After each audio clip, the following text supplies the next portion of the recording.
much shit. And so you just have to build a body that's resilient and healthy so that it can handle that stuff instead of trying to like chase this perfection that you're never going to achieve. Because we live in the world. It's What are you true. supposed to do? So Hide away? I'm gonna cut out your ad for Athletic Greens, just to give you a heads up. Can we talk about like real things that you take? Like you're like, so don't run another product. Tell me, like, is there like a Well, you asked me vitamin? about supplements. You're like, oh well, Athletic Greens just makes it, and then you didn't even explain it. You're like, I guess it just fills these little gaps. But tell me this: what are the other ones that you're like? Because I'm sure you look like the type of person, not judging, that would have the drawer too, where you're like, I put together I do have a fish drawer. oils and stuff like that. Like, Yeah. so what is your go-to for women out there? I love liposomal glutathione. I'm not going to say the brand because you're going to think it's an ad. But I will. glutathione. I will. Glutathione is the master antioxidant of the human body. Okay. And so any oxidative stress that you're getting from the toxins in our environment, that kind of offsets it. Yeah. And so it helps with healthy aging, energy, healthy skin, healthy hair, all of that stuff. So I think that's a staple for me. Electrolytes are also a staple, especially living in Yeah. Miami. It's so freaking hot. Yep. We're sweating 24/7, especially in the summer. And I work out a lot, so I need to replenish my electrolytes. Is that your morning routine as well? I feel like the Huberman thing was big on that. He's like, you should always wake up, electrolytes, water, and then you go into like your vitamins. Like, Yeah, I try. Not perfect with it. I usually just walk over to the coffee machine. you're straight coffee in the morning. I'm the same way. I go get coffee immediately, and then I had a guy who's like, "This is so bad for your gut health." Yeah, it's not great. And here you are, you're a gut health specialist. I know, but I've been very honest about that. I'm like, do as I say, not as I do. Okay. All right. There we go. I will say though, like when I was really struggling with my gut health and my hormones and like I just felt like absolute crap, I was never ever drinking coffee on an empty stomach. I would always eat something, hydrate, and then drink coffee. But now I feel like, again, I have built resilience in my body. And so now I can tolerate that and feel fine. Well, that's interesting. You're saying that there are things that you can build up, kind of like your body will like adjust, if you will. Yeah. Like I Yeah. used to never be able to eat gluten, dairy, or sugar without feeling terrible. Now I can eat all of that. I can eat basically whatever I want and not have symptoms. Where before, like if I ate a crouton, I would be like doubled over in pain for like a day. A crouton? Yeah, gluten. So gluten would like flare up your system. Yes. Okay. All right. So, you might know this. People have rosacea. So I have rosacea. Oh yeah. So basically, yeah. So basically, if I'm drinking alcohol, too Mm. much alcohol, Yeah.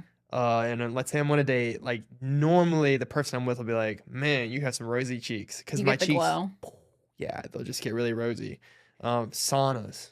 Yeah. I used to like love a sauna, and then I started realizing that if I do it in the morning, my face will be glowing the entire day. It'll just be Hmm. red, flared up. So, how do I get around that? Can my body adjust, or you think these are like just certain things you can adjust with? Certain things you can adjust with. That also sounds like a histamine issue, which Yeah. you can adjust with. Histamine. Histamine. So things that have histamine, wine, beer, anything fermented. Yes. Certain like fruits and vegetables have a lot of histamine. So if you have those, it's gonna flare you up. Like I get the same thing. If I drink wine, immediately red. But if I drink Okay. tequila, I don't get red. So, what is the Grace Terrell cocktail? Like, Ah. is there like a cocktail that you, as like a nutritionist, you're like, hey, if you're going to drink this, and go to the brand too. I will allow you to do a shout out to this brand because everyone This there's is the last thing I would know a brand for. oh my really alcohol. I mean, Casamigos for tequila, like Casamigos. I guess. Okay. With some lime and water. I don't know. So you keep it very like No. clean. Well, if I drink, I always like a skinny margarita with mezcal. That sounds good. Yeah. Yeah. No sugar, just skinny, and then just a little dash of what, like some lime and Yeah, I yeah. don't know how they do it. Tahini on the rim. Yeah, I was also gonna ask you before you go because you have videos where you cook. Yeah. And I was like, I wanted to prepare you for this before we go into it. I wanted to do a VO of you to the T, Okay. putting together like your favorite meal. And then I was gonna make it and be like, okay, let's see if this is actually good. Or if this is just like one of those like fit girl bullshit. Yeah. You know, it's like when you eat something and somebody's like, this is so good. And you're they're like, lying. and it's just Trash. Yeah. Is there like a thing that you make regularly? You're like, hey, it's high nutrient, but then also it gives you that like, oof, it's good. Satisfying. Yeah. There is one, and it kind of went not from me, but it went like viral on TikTok. It's a burger bowl. A Have you burger heard of bowl. this? No. So, Go through it slowly how you would make it, like if you were to do it, like, and then I'm gonna make it like myself. I just okay. want to know. Ground beef, Ground beef. 93% lean. Okay. Siete taco seasoning. Do you know the brand Siete? Yeah. And then you do Japanese sweet potatoes, chopped up, roasted in the oven. Gotcha. So that's carbs. The ground beef is amino acids, protein. And then cherry tomatoes. Cherry tomatoes. Do you Yeah. slice them and then you kind of Slice Yeah. slice them. okay? Salt and pepper. Okay. Some microgreens for micronutrients. Pickles and sauerkraut for probiotics. The pickles are kind of like the burger. Yeah. You know, it's like the burger bowl. You get it? Yep. A little bit of Parmesan and a dollop of Greek yogurt. And so when you eat this, you kind of just blend it up into a bowl and then you just go at it. Like, what's the normal way? Like, do you sit down with it? Like, what do you do? I put it in a bowl and I do each thing. So it's like really, it's pretty looking. Like you do the ground beef, the sweet potatoes, the cherry tomatoes. Oh, avocado too for healthy fats. Avocado.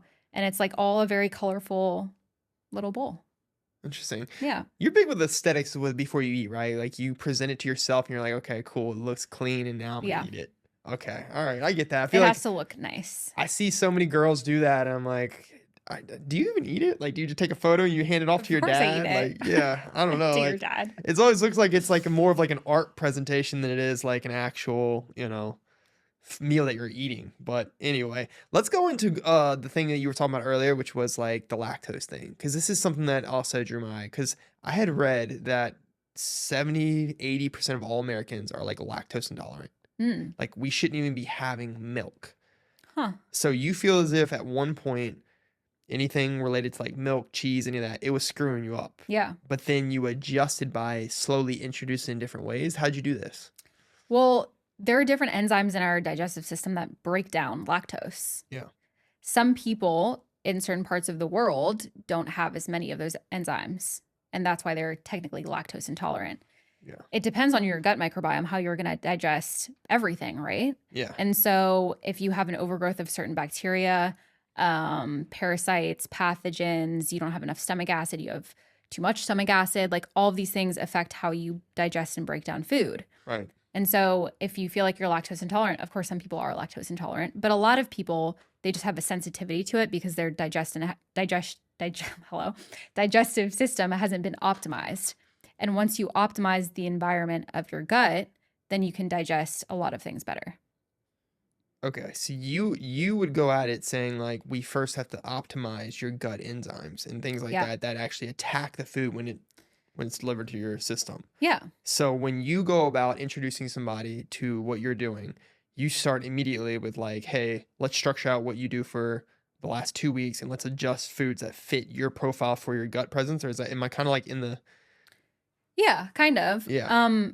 I usually, if someone comes to me, I like them to do testing. So if they go to get a GI map done, which you can see like all of the different types of bacteria that are in their digestive system, if something's overgrown, yada, yada. And then you can kind of optimize for that. You can take digestive enzymes. You can take a specific enzyme that breaks down lactose.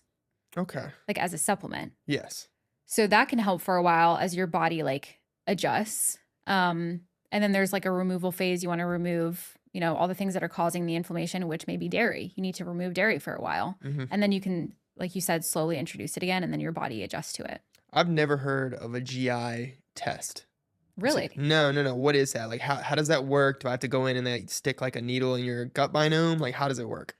You poop Oh, in a all bag right. and you send it to the doctor. Oh, well, there you go. That's what you do. Okay. Yeah. So that's a GI map. And essentially from that, they can tell you like exactly like what's kind of like flaring you up. Like, because I want to run one more line by you, and this one wasn't by you, but it was that you're not fat, you're just inflamed.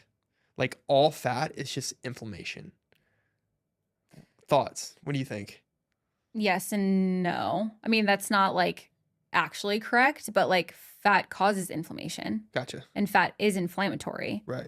But fat in and of itself is not inflammation. Gotcha. Excess fat causes inflammation. But have you also noticed that when you make these adjustments for somebody, right? And you say you did it for yourself, Mm-hmm. there's usually like a few things that they need to unlock that is like, okay, cool. Now your metabolism's like sparking. Is that kind of like, am I on the right trail where Yeah. you, and then next thing you know, they're noticing that they can just digest food better Yeah. and just really keep it going through them faster. Mm-hmm.